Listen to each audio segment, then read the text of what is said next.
estaba en buena medida ingerida, con J de insertada, no digerida en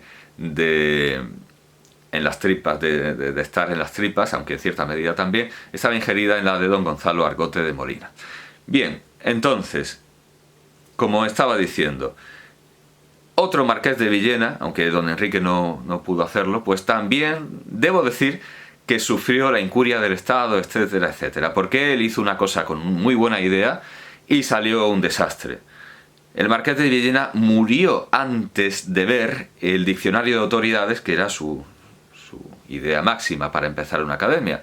Hacer un diccionario con autoridades, es decir, con los autores autoritativos, valga la redundancia, con los autores que se habían convertido en una autoridad, que podían demostrar que una palabra estaba bien o mal dicha, o que una expresión estaba bien o mal usada. ¿Por qué eso está bien dicho o mal dicho? Porque lo usa Cervantes, porque lo usa Calderón, etcétera, etcétera. Por esa razón. Bien, pues el marqués de Villena murió antes de ver el diccionario de autoridades, y se explica entonces que sea el desastre que es, porque queda clarísimo en el diccionario de autoridades que no se han leído los libros y que cuando citan una traducción no se han leído el original. Eso explica que digan que aceituní es del color de la aceituna, basándose en una traducción que, si uno se va al original, ve que el paño del que habla es azul y que aceituní no es un color sin una procedencia, que procede de una ciudad china, que en árabe se llama Zaitung. Esa es la explicación de aceituní, no tiene nada que ver con aceituna. Entonces, como digo, el diccionario de autoridades es un desastre y está plagado de errores, porque el marqués de Villena murió antes de verlo y se hizo así sin su consentimiento y sin su consulta. Pero es que más todavía, la academia, la segunda empresa que tuvo fue cuando Cervantes empezó a ser requerido, los ingleses se preguntaban que por qué no había una buena edición de Cervantes, por qué no se lo estudiaba como un clásico, se lo anotaba, por qué no había una edición en condiciones de Cervantes. Fueron los ingleses los que recuperaron la importancia de Cervantes. Recuperaron, si es que el pobre Cervantes la había tenido alguna vez. Fueron los ingleses los que pagaron a Mayans y Siscar una edición con una vida de Cervantes en la que demuestra que no entendió el Quijote de ninguna manera, dice unas cosas que son barbaridades y atrocidades de no saber leer, literatura, de no entender lo que es la literatura, a pesar de todo lo erudito que era don Gregorio Mayans y Siscar y de la biblioteca que tenía. He dicho Vicente porque lo he confundido con don Vicente Salva. Bueno, Gregorio Mayans y Siscar no se enteró no se enteró del Quijote, en absoluto, ni de una palabra, no se enteró. Y después de esa edición en la que los sabios españoles ponían de relevancia el desconocimiento de lo que es literatura, pues el siguiente paso fue hacer una edición ilustrada en condiciones. Bueno, Clemencín tiene mucho mérito, eso hay que reconocerlo. Clemencín tiene mucho mérito, pero ¿qué problema hay con la edición ilustrada del Quijote? Se quería, era digamos pues el periodo de la Ilustración, de la mesura, del equilibrio, se quería que todas las ilustraciones del Quijote fueran unitarias y siguieran un arte secuencial con los mismos rostros, vestuario y actitudes de los personajes. Entonces lo que se hicieron fue, quizá esto lo haya explicado ya, pero nunca está de mal explicarlo.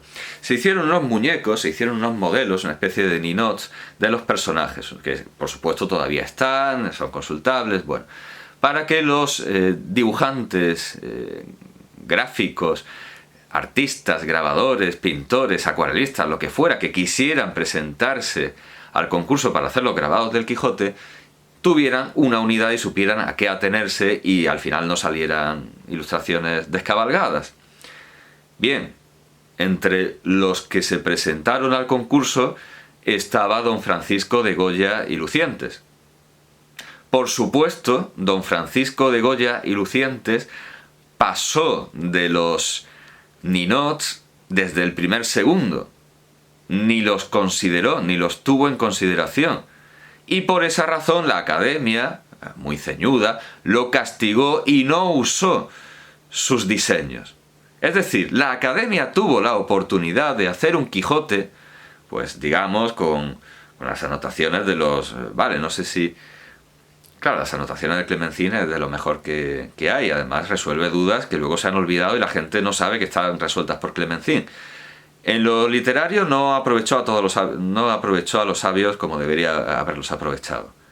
Pero cuando tuvo la ocasión de hacer un Quijote ilustrado, tuvo la oportunidad de tener un Quijote con ilustraciones de don Francisco de Goya, que hubiera sido un acontecimiento europeo, mundial, sería un hito. Bueno, ya el Quijote ilustrado por los Carnicer es algo muy buscado y una joya bibliófila, pero un Quijote ilustrado por Goya, que estaba al servicio del Estado, que era pintor de cámara, que enseñaba en la academia, que era el pintor oficial y que hasta hace muy poco uno podía ir a la Calcografía Nacional y llevarse un Goya original, es decir, un grabado de Goya con la plancha que hizo Goya. Goya estaba al servicio del Estado y Goya hubiera hecho un Quijote para el Estado, que hubiera sido una gloria nacional.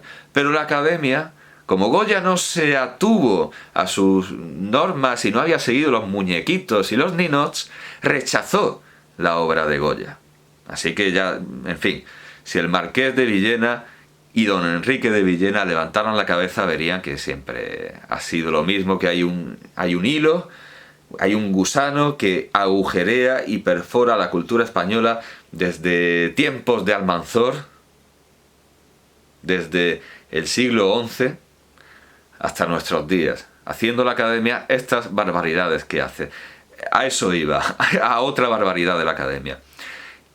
Excepto que él estudió en el colegio la palabra excepto como preposición. ¿Qué tiene que hacer uno? Pues tiene que hacer, y por esto he hablado tan mal de la Academia, tiene que ir a una de las dos únicas buenas cosas que ha hecho la Academia. Solo ha hecho dos cosas buenas en los últimos tiempos. Una se llama corde y la otra se llama ntle. N-T-L-L-E. ¿Qué es el corde? El corde es el corpus diacrónico del español. Corpus diacrónico del español. En el corde uno busca una palabra, pero atención, reconoce todas las variantes ortográficas, las mayúsculas, las tildes, los acentos circunflejos si los hubiere, como en Herrera, que usaba acentos circunflejos, los puntos, las comas, los espacios, todo. Es decir, si buscamos una palabra, tenemos que buscarla en muchas formas. Si yo busco borrego y quiero que me salgan realmente todas las veces que aparece borrego, pues tendré que escribir borrego con mayúscula y con minúscula. Por si acaso alguien lo escribe con V, pues también con V. No debería ni siquiera en castellano Alfonsí, pero bueno, puede aparecer. Y si puede aparecer borrego con V, teniendo en cuenta que la V existe solo desde el siglo XVI, pues habrá que buscar también uorrego con U, que es una variante ortográfica de V, porque la V diferenciada de la U no existe, el sonido sí, pero como letra no existe hasta que se la inventa Pierre Laramé en el siglo XVI. Son las letras ramistas inventadas por Petrus Ramus. La J y la V son simplemente una I larga y una U inicial hasta que Pierre Laramé las distingue como letras distintas. Hasta entonces son variantes de la I y de la U, con valores, con sonidos distintos, pero la misma letra. Bien, entonces en el corde, si yo busco una palabra, me va a salir todas las veces que aparece esa palabra en los archivos de la Real Academia, que son vastísimos e incluyen textos de literatura, ciencia, veterinaria, albeitería, cualquier materia, teatro, toros, cualquier disciplina del saber que se nos ocurra. La Academia ha digitalizado libros sobre la materia y hay libros inencontrables, por lo cual yo no la uso para la vulgaridad inmensa de ver usos preposicionales, etc. Yo no lo uso para los fines lingüísticos para los que se creó, sino para fines eruditos. Y si yo tengo que buscar, por ejemplo, la opinión que se tiene de Montaigne en Francia, pues yo busco Montaigne, escrito como se escribe en francés, escribo Montaña, porque Quevedo lo llama el señor de montaña, y tengo una cantidad enorme de juicios sobre el señor Francisco de Montaña, François de Montaigne, que no están en compilaciones ni filosóficas, ni... Es una grandísima obra si se usa con trampa, como la hago yo, el Corde.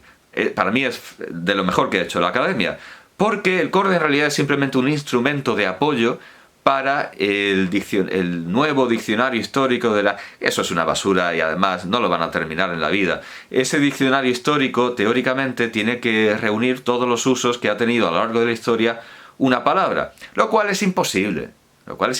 Y una pérdida de tiempo. Es mucho mejor y más divertido irse directamente al corpus que ya está, a ver los usos que tiene y hacerse uno la propia entradilla, antes que ir a un diccionario. Vamos a ver, sí, hay un diccionario en el que se basa esto, que es el Thesaurus Linguae Latinae. El Thesaurus Totius Latinitatis,